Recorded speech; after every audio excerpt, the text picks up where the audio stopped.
ভারতীয় আগ্রাসন, ভারতীয় আগ্রাসন, এই আমার মাটি আমার মা, এই আমার মাটি আমার মা, এই তালেবানের হবে না।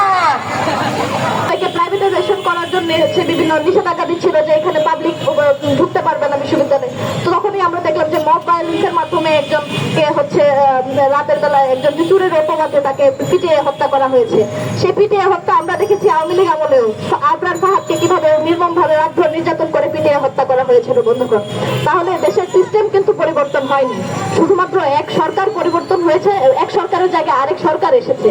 আমরা দেখছি গতানুগতিক ভাবে বাকি সবকিছু একইভাবে চলছে।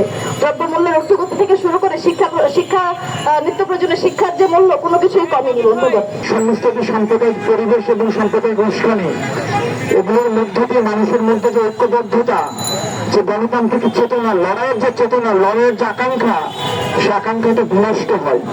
আমরা দেখেছি যে জুলাই মাসে যখন আমরা একসঙ্গে লড়েছি, আগস্টে যখন আমরা একসঙ্গে লড়েছি, আমরা একসঙ্গে হিন্দু, মুসলিম, বৌদ্ধ, খ্রিস্টান, নারী, পুরুষ কাঁধে কাঁধ মিলিয়ে আমরা স্বৈরাচার হাসিনার বিরুদ্ধে আমরা সেদিন কথা বলেছি, আমরা রক্তাক্ত হয়েছে।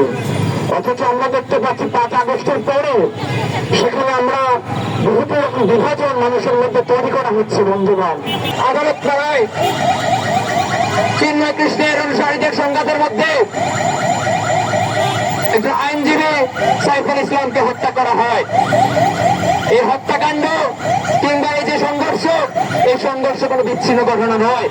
এই যে গত 5 আগস্টের পর থেকে এই দেশের আইন শৃঙ্খলা রক্ষা বাহিনীকে একেবারে নিষ্ক্রিয় করে রাখা হয়েছে এবং পরিকল্পিতভাবে দেশের জনগণের মধ্যে বিভেদ টানা হয়েছে।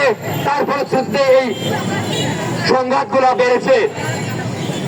এই গণঅভ্যুত্থানের পর সময় আমরা প্রত্যাশা করেছিলাম দেশ এবং বাংলাদেশের মধ্যে, রাষ্ট্রের মধ্যে একটি গণতান্ত্রিক রূপান্তরের প্রক্রিয়া শুরু হবে এবং এই গণতান্ত্রিক প্রক্রিয়া বিভিন্ন প্রতিষ্ঠানের গণতান্ত্রিক রূপান্তরের মধ্য দিয়ে শুরু হতে পারে।